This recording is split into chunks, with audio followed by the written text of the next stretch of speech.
back. It's great to have you joining me once again as we are continuing our studies of the Greek of the New Testament. We're coming this time to chapter 9 of Machen's text. I assume if you're joining me for chapter 9, you've made it through the first 8 chapters, and I want to congratulate you for your diligence in hanging in there. We continue to find that as we take Greek just a little bit at a time, it all will sort of make sense as we go along. And I hope that you're finding that to be the case as well. Do the exercises, keep up, make sure you understand things as you go along, and hopefully your studies will pay off at the end with the ability to really make pretty good sense out of the New Testament as you read it in Greek, and I think you'll find it's richly rewarding to be able to do so. We're coming at this point to chapter 9. Chapter 9 introduces a couple of ideas. Probably the most important one is the use of what's called the demonstrative pronoun. Demonstrative pronouns are a certain class of pronouns which have a particular function in the Greek language as well as the English language, and I suppose most other languages have something of this sort as well. We've already looked at personal pronouns. Personal pronouns are pronouns that have he, she, it, that sort of thing. We've dealt with those in the last chapter. Demonstrative pronouns are also pronouns but have a peculiar function, and that is that they can identify a particular thing for special notice. And so in English, these are the words this and that, this and that, or in the plural, these and those. I can say a house, I can say the house, or I can say that house, or this house. And if I say this house or that house, then I've singled out in a kind of demonstrative way that particular house for your consideration. These men, those men, that sort of thing. I can also let the word stand all by itself. Let's go into these, or let's take a look at those. If I say it like that, then the word can stand all by itself in a kind of substantive operation of the sentence. The same thing holds true in Greek. And so we're going to find that demonstrative pronouns are commonly used. They're quite important, and it's worth mastering. The pronouns are hutos, haute, tuto. And all of the declension that's associated with that, as you would probably guess, are going to give rise to a variety of endings and a variety of rules regarding agreement and so on. So we're just going to have to slug through those once again. The good news is that the endings that you're going to learn, for the most part, are endings you already know.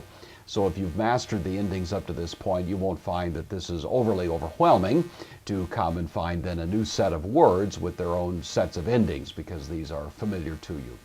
So that's one thing we'll look at. I'll be considering that more just a moment or two from now. The other new idea that's introduced in this chapter is further uses of the word autos. You know that autos normally functions as a personal pronoun. It is the third person personal pronoun, so the literal meaning of it would be he, autos, or she, aute, or it, auto. But the word autos can also function in a couple of other ways, and these are a little bit different from any similar English function, and so you want to just be sure you understand what's going on here.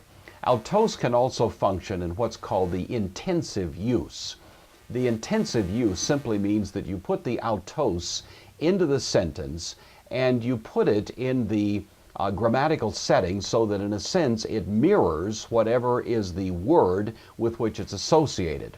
If I want to say I walk down the street, then I might simply say in Greek ego. You see, I walk down the street. But if I wanted to put a special emphasis on it, saying something like I myself walk down the street, in other words indicating that I do it on my own or in some kind of independent or special and unique sense, that I might use that, and that's called the intensifier.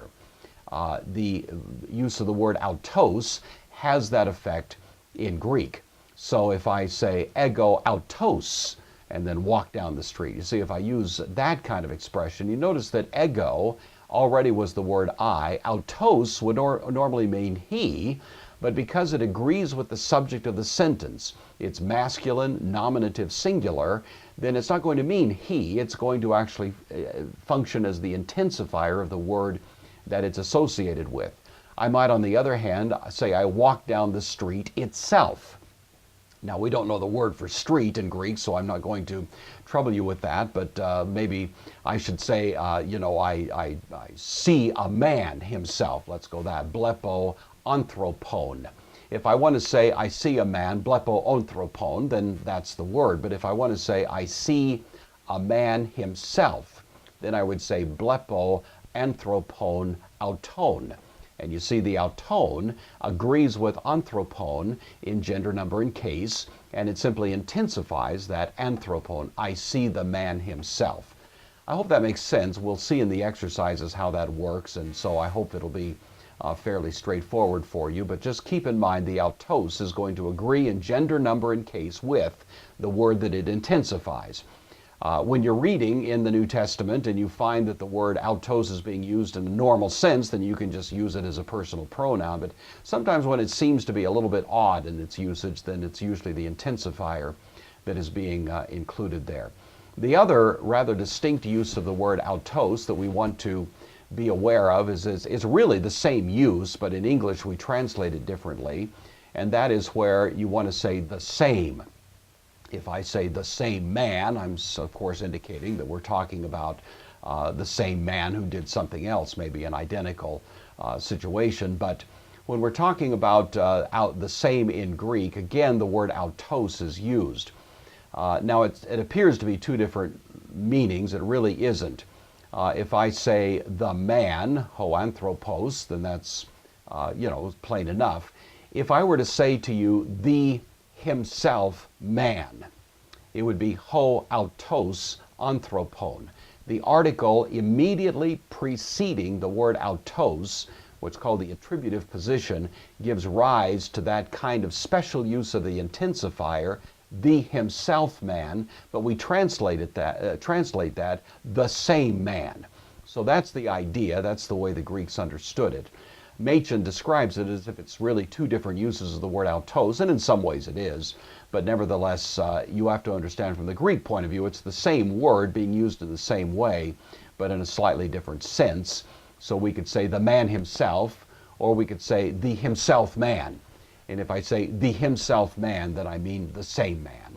And so I hope that makes sense. That's the two new ideas that are introduced in this chapter, the demonstrative pronoun and the further uses of autos. There's a nice summary that you might want to take a look at that Machen provides to you in this chapter, and we'll take a brief look at some of the details here and then go ahead and deal with some exercises. But for now, let's just turn our attention to the vocabulary list. Some very important vocabulary words are introduced in this chapter, and we'll take a look at those now. All right, turning our attention to the vocabulary list, the first word that is given to us in this vocabulary is the word agape. Now, I'm assuming that you've probably heard this word. It's one of those Greek words that has become almost kind of the standard vocabulary of Christian people, at least, the word agape, and you probably know the word means love. Interestingly, this is a word that was not used very commonly in the ancient secular Greek world. It was a word that was out there, but it didn't have a lot of play. But the New Testament does pick this word up and make it the word descriptive par excellence for self-sacrificing, self-giving love. Hence, it's the word that is used commonly to describe God's love for us. God so loved the world. That's the word used there in John 3:16. And obviously, it's also the word that is used to describe the love that we should have for each other, a kind of self-sacrificing love. So a very important word, feminine noun, and you'll want to keep your eye on that one. Hamartia, the word means sin. It's one of several words in the New Testament that can mean sin. This is probably the most common of them. Notice that it has the rough breather at the beginning. It's hamartia. The traditional sense of it is to miss the mark, as in an archer shooting an arrow and not hitting the mark, but it is also simply used for the idea of sin in general in the New Testament. Feminine noun, and so we'll keep our eye on that one as well. Baptizo, the word for baptize, and of course you can tell we gained that word from the Greek language by transliteration. Our word baptize comes straight over from the Greek word baptizo. It means to pour, to sprinkle, to dunk, to immerse. It can have a very broad sense All of those are proper meanings of the word, and it's used in the New Testament, obviously, for the rite of baptism, the sacrament that is employed and authorized in the New Testament. Didaskalos is the word for teacher. We've already had the word didasko, which means I teach, and this is simply a noun form of the same word. So didaskalos, one who teaches, common word used to describe an office in the church, and of course related to the English word didactic, as we've commented before. Here's the first of the demonstrative pronouns that we're going to consider. This is akenos. Notice the circumflex on the penult here. That's required because diphthongs are long, and if you have a short ultima, a long accented penult must, as you know, have the circumflex. It's otherwise declined basically in a regular fashion, then the circumflex will change depending on the length of the ultima according to the rules of accent that we've already treated. The a and a are simply indicating that in the feminine it's going to be akena, akene, and in the neuter it's going to be akeno here. And you'll see in the exercises how that works out, and there's no surprises to it. Epangalia is the word that means promise. It may be of interest for you to know angelia is actually from the word angelos and other related words, which means a message. Euangelion is the next word we'll have here, a message. And epangelia means literally an over message. Epi, the preposition, means over. Angelia is an over message or an overstatement, and that gives rise to the idiom in the Greek language of a promise. So you can say something or you can oversay it, and by oversaying it you have given what amounts to then a promise. It's a feminine noun, as you notice there, and quite common in the New Testament. Euangelion is the same word, angelia, here, except now we have the prefix eu.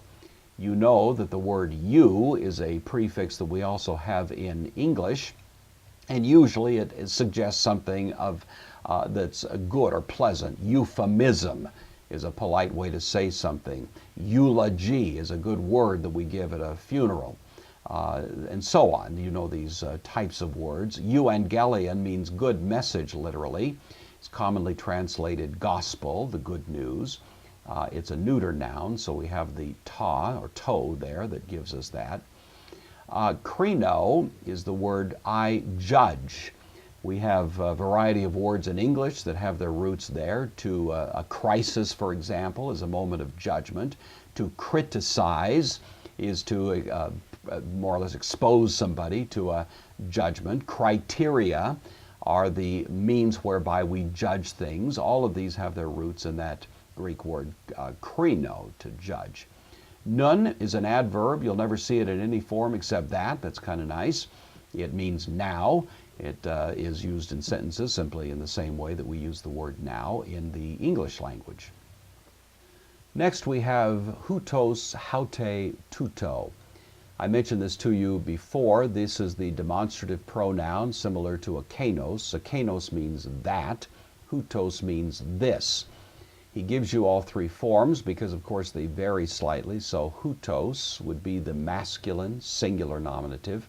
Haute is the feminine singular nominative, and tuto is the neuter singular nominative. And we're going to look at this more closely in a moment, but just to be aware that you have all three forms, just as you would with akenos, but because there's some variations in the spelling on this one that are somewhat unexpected, Machen actually gives you a look at these separately, so we'll save a further comment till a moment later. Poneros, ponera, poneron is the word that means evil. You've already had the word kakos, and of course you know that that means bad and can sometimes mean evil in a moral sense, but generally the word kakos means more of a sense of being bad as in a bad taste or a bad sight, that kind of thing, but doesn't necessarily have a distinctively moral aspect to it, whereas the word poneros definitely does. So in the New Testament, when you see the word poneros, you can assume that it means evil in a clearly moral sense.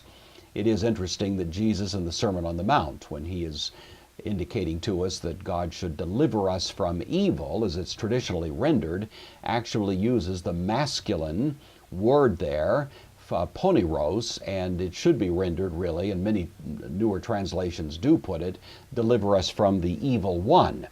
And of course that is evidently Satan, and the prayer is that we should be delivered from satanic devices and so on, and so that's the word that's used in that sense. Prosopon, the next word we have here, is the word that means face. It's a neuter noun. You'll notice that pros, the preposition, means to, and that is the root of this word. So if you're towards something or facing it, then that's the sense of it. Prosopon means face. Kara, the word for joy, is a feminine noun. There's a variety of other words that are similar. Charis, which means grace, and so on. We're going to find those kinds of words. Charisma, which means gift, and so on. So this word joy is related to those, and it's no accident that we find them in a kind of close proximity linguistically in the New Testament. All right, let's take a look at the demonstrative pronoun. Again, I know it looks a little daunting to see all of these laid out at once, but I want you to notice immediately that the endings are pretty much what we've seen. Hutos, haute, tuto. Those are endings you've already become familiar with. Tutu, tautes, tutu. Again, genitive, singular, no surprise. Tuto, taute, tuto. The ending is predictable. Tuton, tautane, tuto. So the endings are predictable. What may be a little bit surprising is how you find the alpha showing up here, here, here. We also, of course, have the alpha showing up here and here. And it does seem a little bit unexpected that we're going to have the alpha sort of showing up randomly and apparently throughout. Machen, of course, provides the explanation, and you may have noticed this by now if you read the chapter. The way to tell whether to use an alpha in the stem of the word is to simply look at the ending. And if the ending is an alpha-related letter like eta, then the alpha stands there. Eta, notice the alpha. Eta, notice the alpha. Eta, notice the alpha. Down here, alpha, alpha. Over here, alpha, alpha.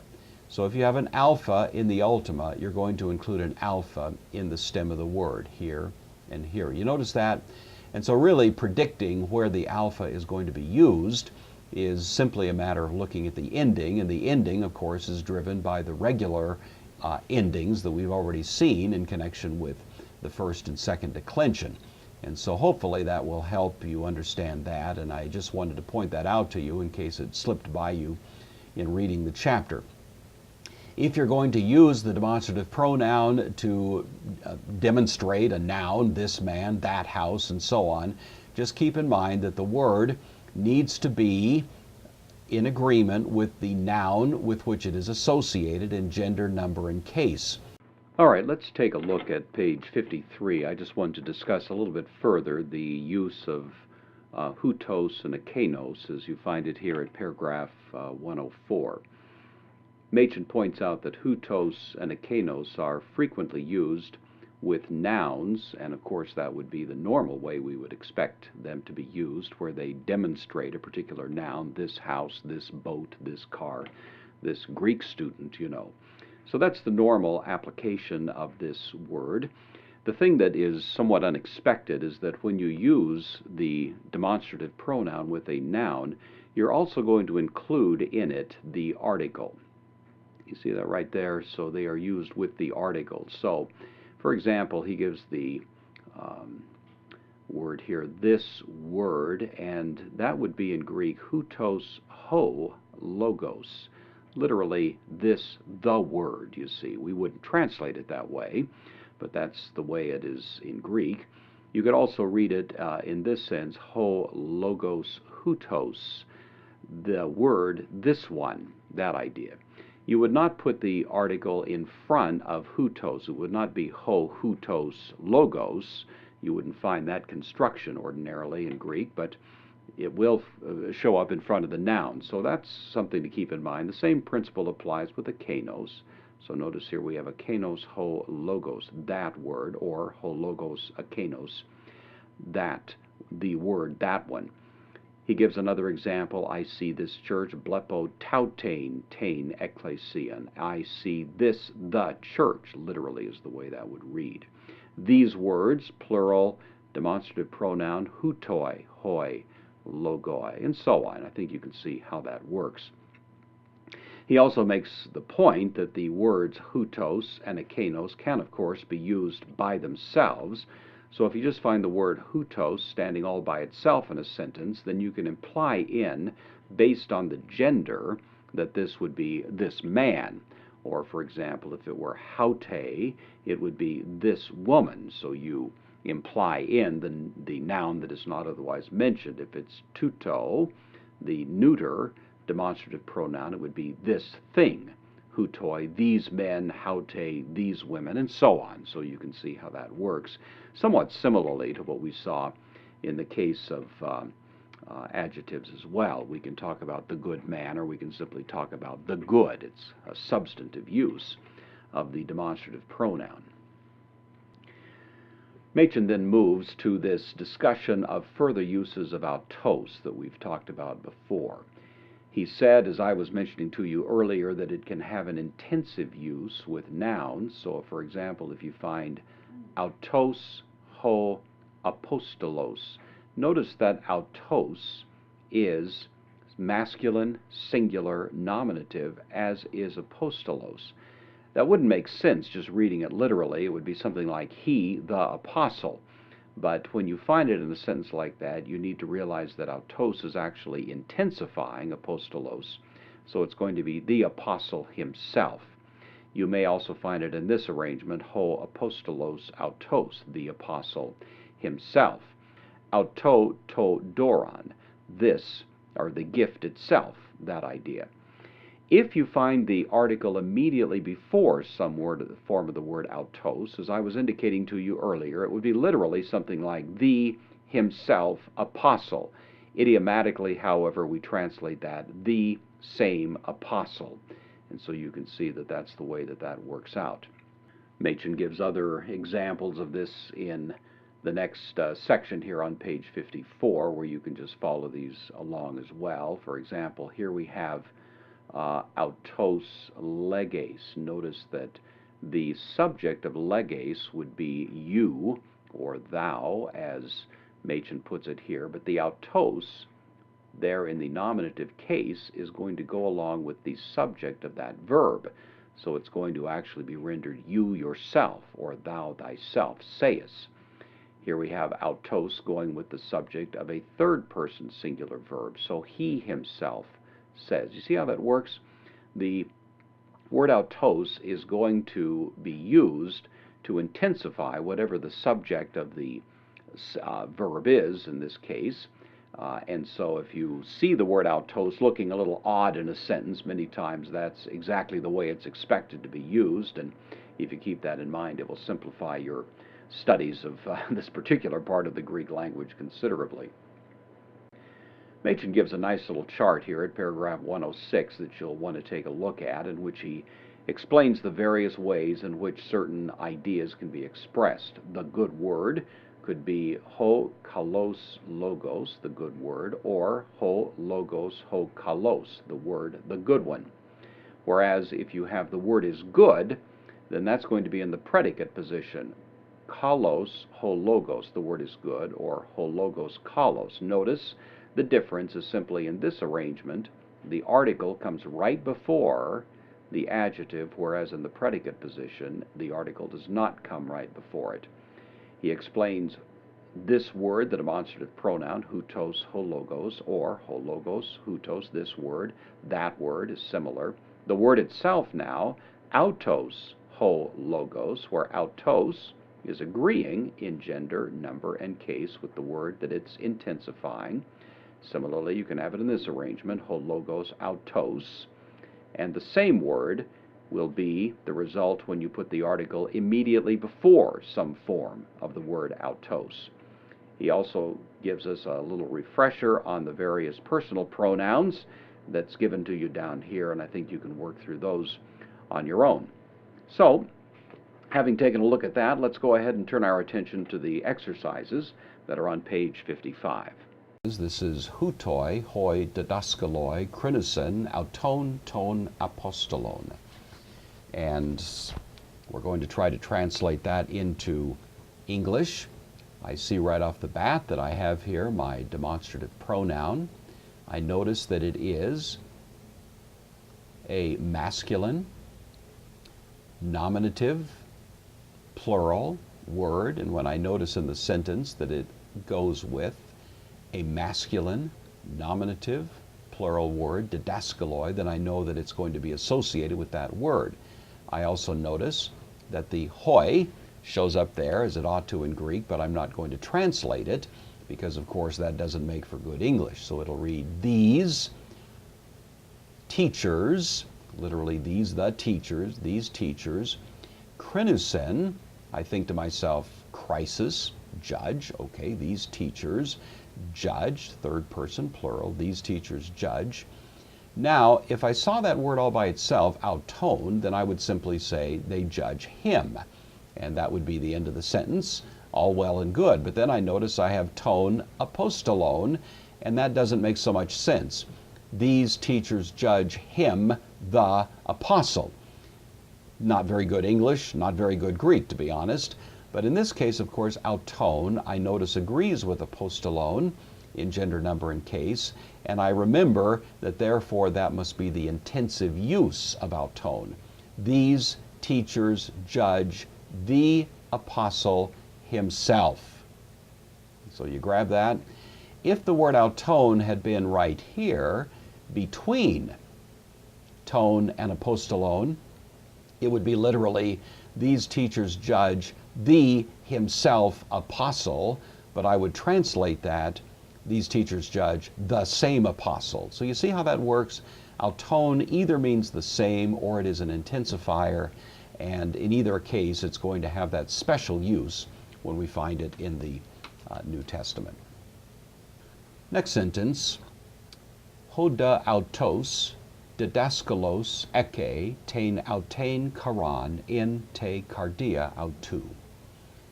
Again, we want to translate this into English. I notice first of all that I have the definite article ho.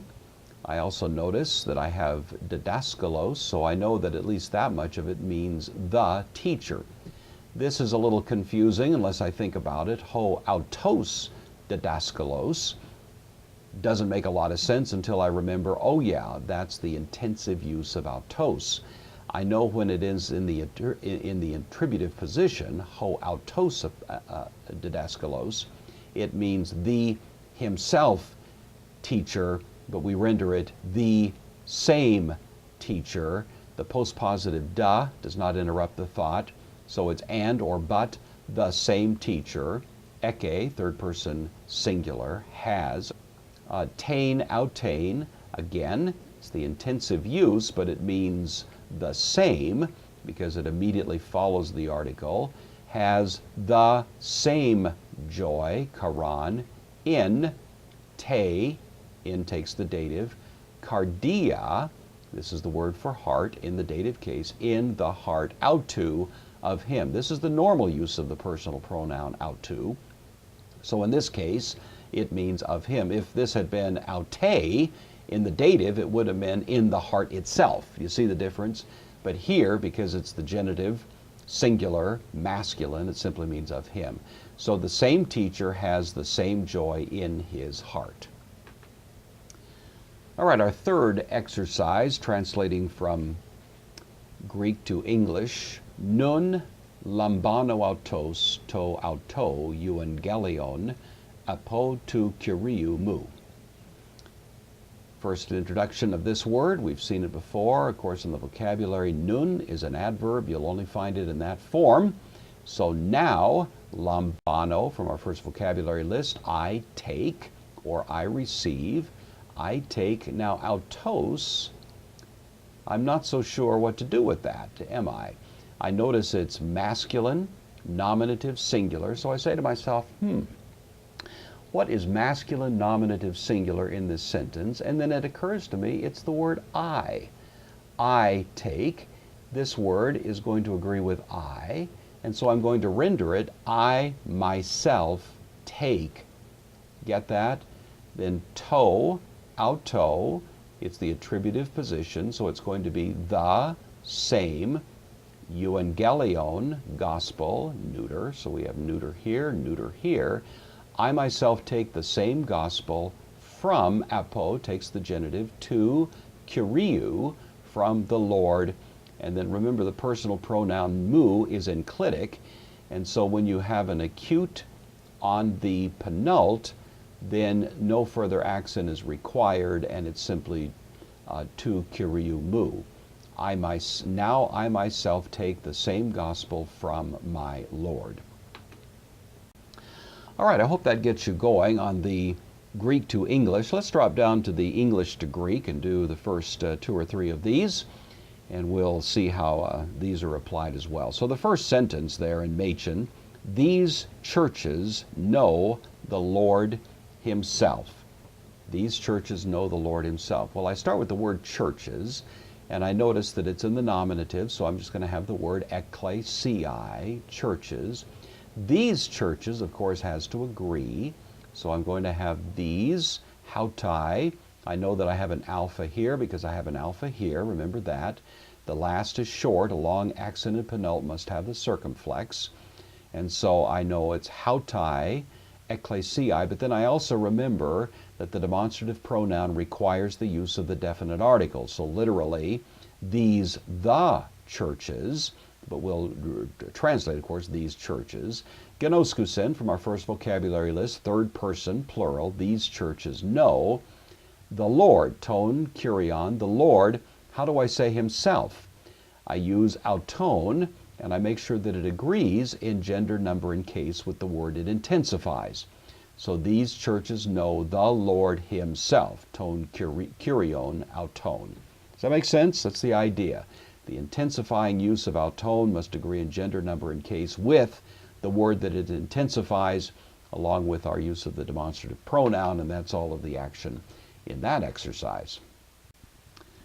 Next, number 2, these same disciples know Him and see His face.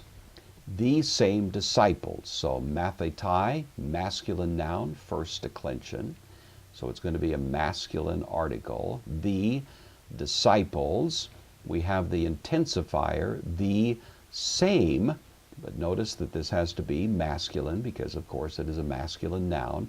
Hoiautoi, the same disciples, plural. Genoskusen, this is third person plural, know. And then, this is the simple use of the pronoun auton. These same disciples know Him. No intensifier here because there's no other word that's in the sentence, so it just stands as a personal pronoun. The same disciples know Him, kai and blepusi. This is third person plural. See, ta, prosopon, the face, autu, of Him. No surprises in this one, fairly straightforward. The only thing that is new really is the use of the word hoiautoi, the same disciples. So hopefully that was not a problem for you. Let's move on to the next one. All right, the last of the exercises we'll do is number 3. Those teachers judge the same churches and lead them into the same joy. So those, akenoi, notice that the ending is short. A long accented penult must have the circumflex. So akenoi, those, use of the definite article, those the, didaskaloi, teachers, those teachers. Krinusen, third person plural, judge.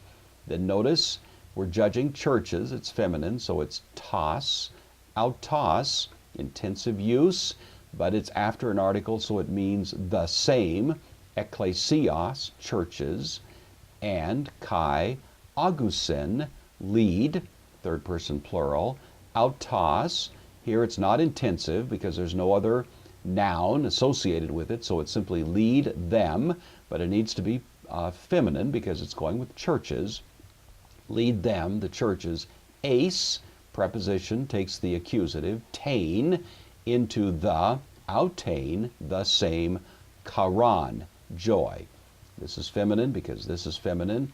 Intensive use. Following the article means the same, so into the same joy. Those teachers judge the same churches and lead them into the same joy. Well, that's going to do it for this lesson. Again, I'm going to give you my little pep talk that you should be sure to do all the exercises. I've provided them to you. You can just pop them up, print them out, whatever you want. Work through the exercises. Make sure you understand every detail of every exercise so that it all makes sense to you. And once you've done that, then you'll be prepared to move on to Chapter 10. And I'll be looking forward to having you join me at that point. And until then, I just want to, again, pray and hope that God will richly bless your studies and that this is an enjoyable and helpful exercise for you. And we'll see you next time.